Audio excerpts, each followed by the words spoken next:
ವಾಲ್ಮೀಕಿ ಜಯಂತಿ ಸಂದರ್ಭದಲ್ಲಿ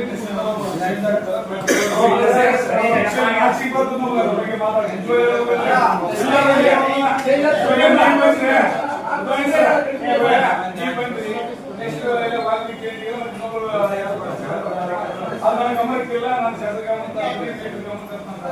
ಈ ಒಂದು ವಿಚಾರನ ಗಮನಕ್ಕೆ ತರಕ್ಕೆ ಮತ್ತೊಂದು ವರ್ಷ ಕಾಯ್ಬೇಕು, ಮತ್ತೊಂದು ವರ್ಷ ಕಾಯ್ಬೇಕು.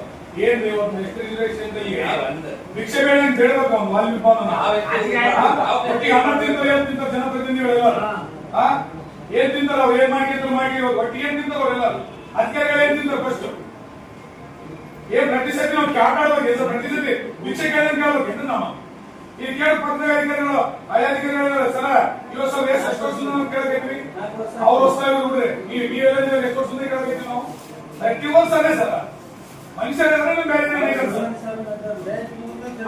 ಜಯಂತಿ ಏನ್ ಸರ್ ಜಯಂತಿ ಸಂದರ್ಭದಲ್ಲಿ ಬಂದಾಗ ಇದೇ ಕೇಳ್ಬೇಕಪ್ಪ ಅಂತಂದ್ರೆ ಮನಸ್ಸಿಗೆ ಹೆಂಗಿನ ಆಗ್ತದ. ಏನ್ ಅವಸ್ಥೆ ಮನುಷ್ಯರು ಅವ್ರ ಮನುಷ್ಯರಲ್ಲ, ಅದಕ್ಕೆ ಏನ್ ತಗೋಬೇಕು ಗೊತ್ತಾಗಲ್ಲ ಸರ್. ಜಯಂತಿ ಅಂದ್ರೆ ಮಾತ್ರ ಆಕ್ಚುಲ್ ಜಯಂತಿ ಏನ್ ಮಾಡ್ಬೇಕು, ಜಯಂತಿ ಯಾವ ತರ ಮಾಡ್ಬೇಕು, ಏನು ಅದಕ್ಕೆ ಏನ್ ವ್ಯವಸ್ಥೆ, ಯಾವ ತರ ಮೆರವಣಿಗೆ ಮಾಡ್ಬೇಕು, ಅದಕ್ಕೆ ರೋಡ್ ಮೇಲೆ ಮೆರವಣಿಗೆ ಬರೋದಂತ ನೀರಿನ ವ್ಯವಸ್ಥೆ ಇರ್ಬೇಕು. ಅದು ಬಿಡ್ತೀವಿ ಪ್ರತಿ ವರ್ಷ ಬರೀ ಜಯಂತಿ ಅಂತೀವಿ, ನೀವು ಡೈರಿಗಳು ಬರ್ತೀರಿ, ಡೈರೆಕ್ಟ್ ಅಕ್ಷರ ಬರ್ತೀರಿ, ಬಿಸಾಕ್ಬಿಡ್ತು ಮುನಿ ನೋಡಕ್ಕೆ ಎಲ್ಲ ಅಧಿಕಾರಿಗಳು ಕಳಿಸ್ತಾರೆ. ಯಾಕೆ ಸರ್ ಪ್ರತಿ ವರ್ಷ ಇದೆ ಅಂತಂದ್ರೆ ಈಗ ನಮಗೆ ಒಂದ್ಸತಿ ನಮ್ಗೆ ಯಾವಾಗ ಒಂದು ಫೈನಲ್ ಯಾವಾಗ ನಮಗೆ ಮುಗಿದ ಒಂದ್ಸತಿ ಹೇಳ್ಬೋದು ಸರ್. ಯಾವಾಗ ಭಾವನೆ ಮಾಡ್ಕೊಳ್ಳೋದು ಯಾವಾಗ ಇಲ್ಲಿಗೆ ಕ್ಯಾನ್ಸಲ್ ಮಾಡಿ ಇಷ್ಟ ಎಲ್ಲ ನಾವು ಹಿರಿಯರು ಕಳಿಸ್ತೀವಿ. ಯಾರು ಹಿರಿಯರು ಬಂದಿಲ್ಲ, ನಾವು ಇವತ್ತು ಬಹಿಷ್ಕಾರ ಮಾಡ್ತೀವಿ. ನೀವೆಲ್ಲ ಅಧಿಕಾರಿಗಳನ್ನು ಕರೆಸ್ರಿ, ಶಾಸಕರನ್ನು ಕರೆಸ್ರಿ. ಬೇಕಾದ್ರೆ ಇವತ್ತು ಶಾಸಕರನ್ನು ಕರೆಸ್ರಿ, ಶಾಸಕರನ್ನೆಲ್ಲ ಸಮಾಜದಲ್ಲಿ ಏನಿರ್ತದ ಹೇಳಿ, ಶಾಸಕರು ಹೇಳಿ ಇವತ್ತು ನಾವು ಬಹಿಷ್ಕಾರ ಮಾಡ್ತೀವಿ ಸರ್. ಸಭೆಯನ್ನು ಬಹಿಷ್ಕಾರ ಮಾಡಿದ್ದು ನಾವೇನು 7ನೇ ತಾರೀಕು ಜಯಂತಿ ಅನ್ನೋದು ಯಾರಿಗೂ ನಿಲ್ಸಕ್ಕೆ ಸಾಧ್ಯ ಇಲ್ಲ. ಅದೊಂದು ಕ್ಲಿಯರ್ ಹೇಳ್ತೀನಿ.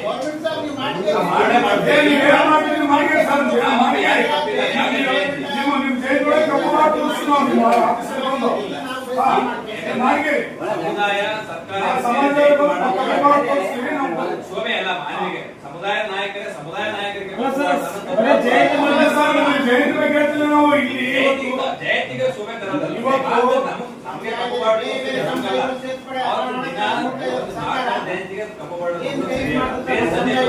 ಬರ್ಲಿ ಸರ್, ಶಾಸಕರು ಬರ್ಲಿ, ಬೇರೆ ಸಮಾಜ ನಮ್ಮ ಸಮಾಜಕ್ಕೆ ಸೇರ್ಸಕ್ ಮಾಡ್ತಾರ.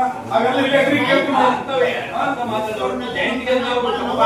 15 ವರ್ಷ ಒಬ್ಬ ಶಾಸಕರು 50 ಕೋಟಿ 20 ವರ್ಷ ನಮ್ಮ ಆಯೋಗದಲ್ಲಿ ನಮ್ಮ ಶಾಸಕರು ಒಂದು ವಾಲ್ಮೀಕಿ ಭವನ ಕೇಳ್ಬೇಕು ನಾವು ಭಿಕ್ಷೆ ತರ ಅಂತಂದ್ರೆ ಎಷ್ಟು ನೋವಾಗುತ್ತೆ ಮನುಷ್ಯ ಅರ್ಥ ಮಾಡಿ. ಪ್ರತಿ ವರ್ಷ ಅದೇ ಮಾತ್ರ ನಾವು ಗಮನಕ್ಕೆ ತರ್ತೀವಿ. ಯಾರು ಗಮನಕ್ಕೆ ತರ್ತೀರಿ, ಯಾರು ಗಮನಕ್ಕೆ ತಂದಾಗ ಏನ್ ಮಾಡ್ಯಾರೋ, ಏನ್ ಮಾಡ್ಯಾರ ಸರ್, ಏನ್ ಮಾಡ್ಯಾರ ಬಾಂಗ್ಲೂರು ಅಲ್ಲೆಲ್ಲ ಸಮಾಜದಲ್ಲಿ ಸೇರ್ಕೊಂಡು ಇವಾಗ ಈ ಜಾಗ ಬೇಡ ಸರ್, ಸರಿ ದಾರಿ ಇಲ್ಲ ಬರಕ್ಕೆ.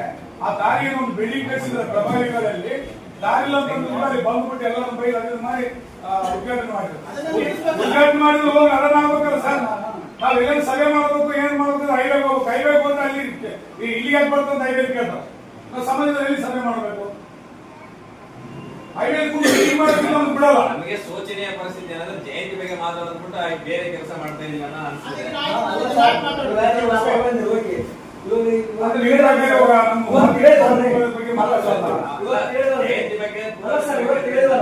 ನೀವು ಎಷ್ಟು ಜನ ಎಲ್ಲರಿಗೂ ಕಳಿಸ್ರಿ, ಆದಷ್ಟು ಶೀಘ್ರ ಇನ್ಸ್ಟ್ರಕ್ಷನ್ಸ್ ಏನಿದಾವ ಮತ್ತೆ ಅದನ್ನ ವಾಪಸ್